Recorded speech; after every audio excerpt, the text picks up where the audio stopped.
Battle of the Coral Sea. In May 1942, the first naval battle in history fought entirely by carrier aircraft unfolded across the Coral Sea, northeast of Australia, when two American carriers, USS Lexington and USS Yorktown, intercepted a Japanese invasion force aimed at Port Moresby in New Guinea. Neither fleet's surface ships came within sight of the other at any point during the engagement.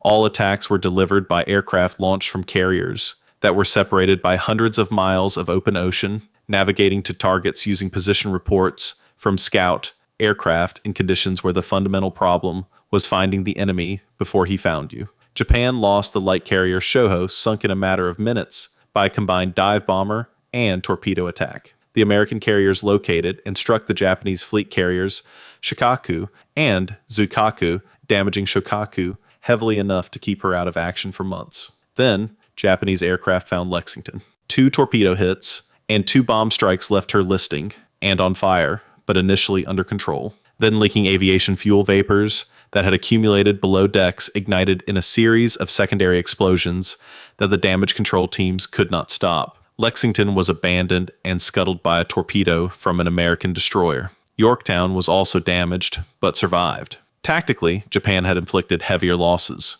Strategically, the result was unambiguously American. The Port Moresby invasion was turned back, permanently ending Japan's ability to threaten Australia from the sea.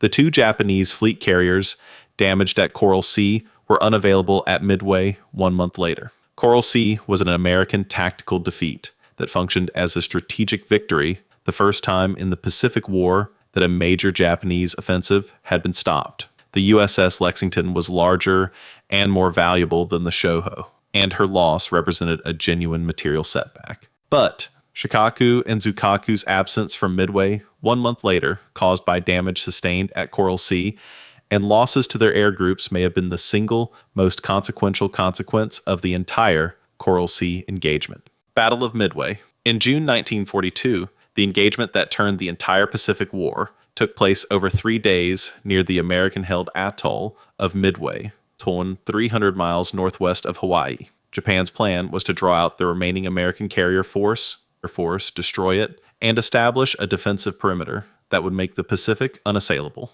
American codebreakers had broken the Japanese naval code and knew where the fleet would be when it would arrive and what it planned to do. Admiral Nimitz positioned 3 carriers in ambush. The Japanese launched their first strike against Midway's shore installations at dawn on June 4th. Aboard the Japanese carriers, the flight decks were crowded with rearmed aircraft waiting to launch a second strike. American torpedo bombers attacked first and were slaughtered, achieving almost no hits, but drawing Japanese combat air patrol fighters down to low altitude. Then, at 10:22 in the morning, American dive bombers arrived from directly overhead, finding 3 Japanese carriers with their decks exposed, fueled aircraft and loose ordnance covering every surface. Within 6 minutes, Akagikaga and Soryu were all burning beyond recovery. A 4th carrier, Hiryu, survived long enough to launch retaliatory strikes that mortally damaged USS Yorktown, but was herself found and sunk that afternoon.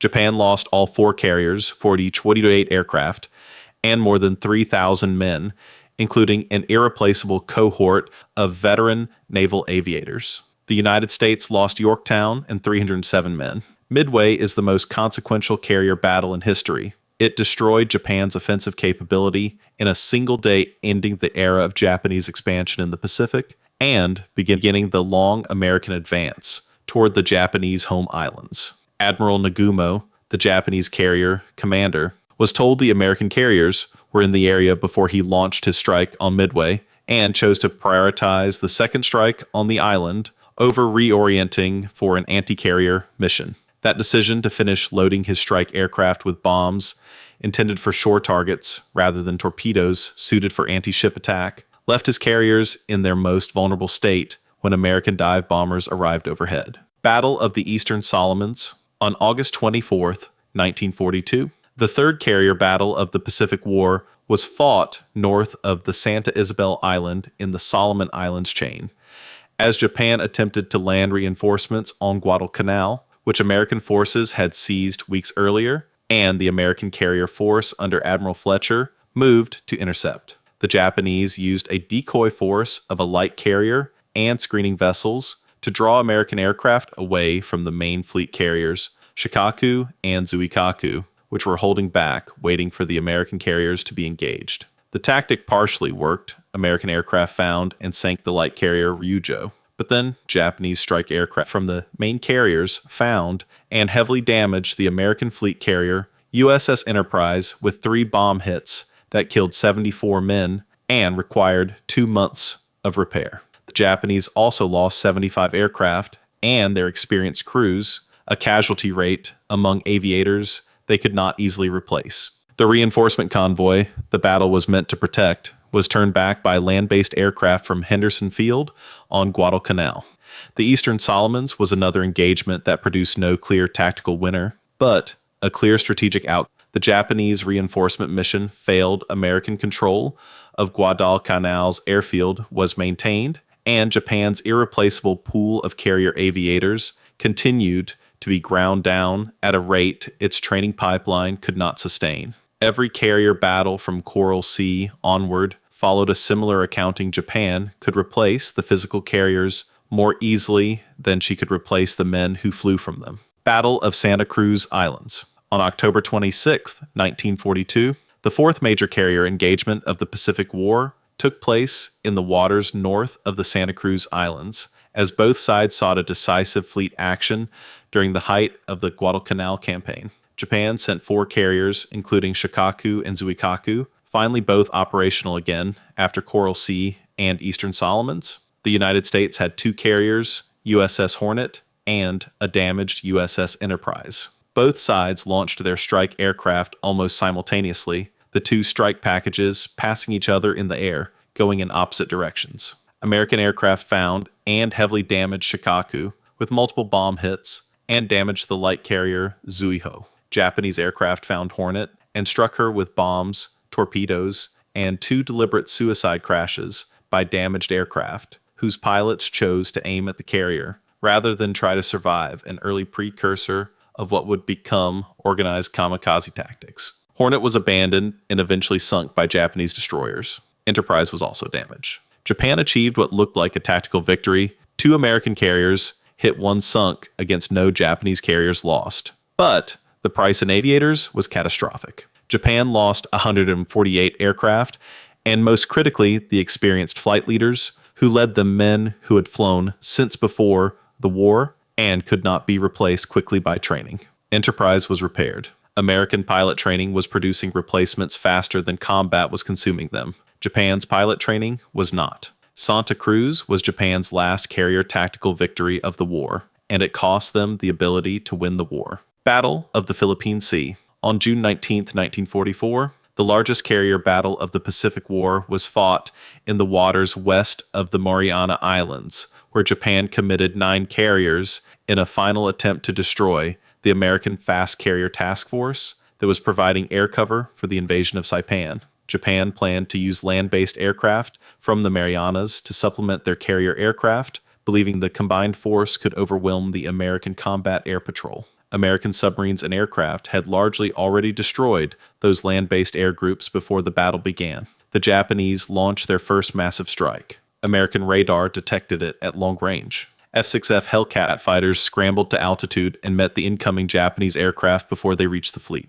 What followed was so one-sided that American pilots named it the Great Marianas Turkey Shoot. In a single day, Japan lost approximately 350 carrier aircraft and their crews in the air. Plus 3 carriers, sunk 2 of them by American submarines. The United States lost 23 aircraft in air combat. The lopsided result reflected the accumulated consequence of 2 years of pilot attrition. Japan was now sending into battle young men who had received a fraction of the training that the veterans of Coral Sea and Midway had against American pilots who were better trained in better aircraft using a radar-directed fighter direction system Japan had nothing comparable to.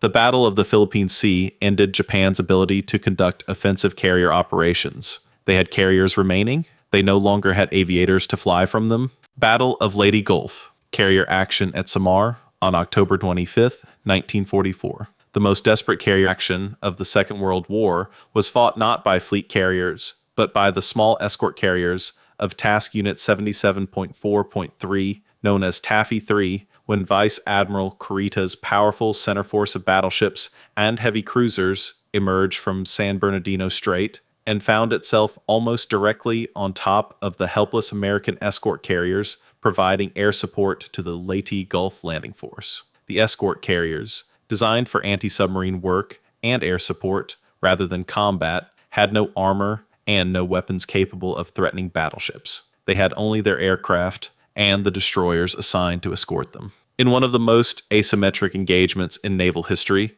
the destroyers USS Johnston Hoole and Heermann and several destroyer escorts turned and charged directly at the Japanese fleet, launching torpedo attacks and making smoke, buying time for the escort carriers to launch their aircraft and attempt to flee. Johnston was struck by 3 14-inch shells from the Yamato within minutes, but kept fighting for nearly 3 more hours. The carrier aircraft, armed with whatever ordnance happened to be loaded, made attack after attack on the Japanese formation, sometimes making dry runs when ammunition was exhausted, simply to force the Japanese ships into evasive maneuvers. Kurita, who had been led to believe from radio intercepts that he was facing fleet carriers and their escorts rather than the small vessels actually before him, turned away. 2 escort carriers were sunk and several damaged. 3 destroyers and destroyer escorts were sunk. But the Leyte landing force was preserved. Johnson's commanding officer, Commander Ernest Evans, was awarded the Medal of Honor posthumously. His body was never found. Battle for Wake Island, airstrikes 1941-1942. In December 1941, the Japanese assault on Wake Island, which began hours after Pearl Harbor, produced one of the most effective small carrier defensive action of the war, when Marine Wildcat fighters from the island's airstrip sank the Japanese destroyer Kisaragi and damaged several other ships during the initial invasion attempt on December 11th, forcing a temporary Japanese withdrawal. The subsequent relief expedition, organized by the U.S. Navy, became a carrier controversy. Admiral Frank Jack Fletcher's Task Force 14, built around USS Saratogas and carrying a Marine fighter squadron intended to reinforce Wake, was ordered to refuel by Vice Admiral William Pye, the acting Pacific Fleet commander, and then recalled entirely on December 22nd, the day before Wake finally fell. The decision was criticized immediately and for decades afterward, with many naval officers believing that Saratoga's aircraft could have reached Wake in time to intervene, that the Japanese landing force was more vulnerable than Pye believed, and that Wake could have been held. The garrison surrendered on December 23rd. The debate over whether carrier air power was used correctly in the Wake Island case became one of the defining arguments about early Pacific carrier doctrine, framing how commanders weighed the risk of losing a carrier against the operational benefits of committing it to action. Pye was relieved of his acting command within days and never held another major sea command. Nimitz, who replaced him as Pacific Fleet commander, later said the decision to recall the relief expedition was the one decision in the early Pacific War he would most have liked to reverse. Battle of the Marianas and Rennell Island Combined Air Operations, 1943. In January 1943, the Battle of Rennell Island produced a notable example of shore-based naval air power used in a carrier-like strike role when Japanese land-based aircraft attacked the American cruiser force, escorting a convoy to Guadalcanal, sinking USS Chicago with aerial torpedo attacks on January 30th. The attack demonstrated that the distinction between carrier-based and land-based naval aviation in the Pacific theater was in practice less absolute than organizational charts suggested. Japanese G4M bombers operating from Rabaul carried and launched the same aerial torpedoes as carrier aircraft, could reach fleet units at comparable distances, and operated against American surface forces with a tactical effectiveness that forced American commanders to plan operations in the waters around the Solomons with the assumption that any surface unit was within range of shore-based torpedo attack from Japanese airfields, whether or not Japanese carriers were at sea. The loss of Chicago, the second time that vessel had been crippled by aerial torpedo attack in less than 6 months, demonstrated how thoroughly air power had restructured the threat environment for surface ships operating within range of land-based aviation. regardless of whether that aviation was embarked on carriers. The Japanese torpedo attack on Chicago at Rennell Island used a total of 11 aircraft to sink a cruiser defended by a full escort force, a ratio of effort to outcome that highlighted exactly why naval air power had displaced the gun-armed warship as the decisive instrument of sea control by 1943. Falklands War air carrier actions. In April 1982, the British carrier task force built around HMS Hermes and HMS Invincible conducted the first sustained carrier air operations in actual combat since the Korean War, deploying 20 BAE Sea Harrier fighters that flew more than 1,400 combat sorties over 45 days of the Falklands conflict. The Sea Harriers shot down 20 Argentine aircraft in air combat without losing a single aircraft to enemy fighters, a performance that confounded predictions from analysts who had considered the subsonic Harrier outmatched by the faster Argentine Mirage and Dagger jets. The key was not top speed, but the Harrier's ability to decelerate rapidly using its thrust vectoring nozzles, a maneuver called vifing that allowed pilots to force attacking aircraft to overshoot and become targets themselves. Argentine air power succeeded in sinking 6 British ships using bombs and Exocet missiles, but never succeeded in reaching the carriers themselves, which operated beyond the range of most Argentine aircraft and relied on the Sea Harrier Combat Air Patrol to keep them safe. The Falklands demonstrated that the carrier remained the decisive instrument of power projection for any naval force operating far from its own territory,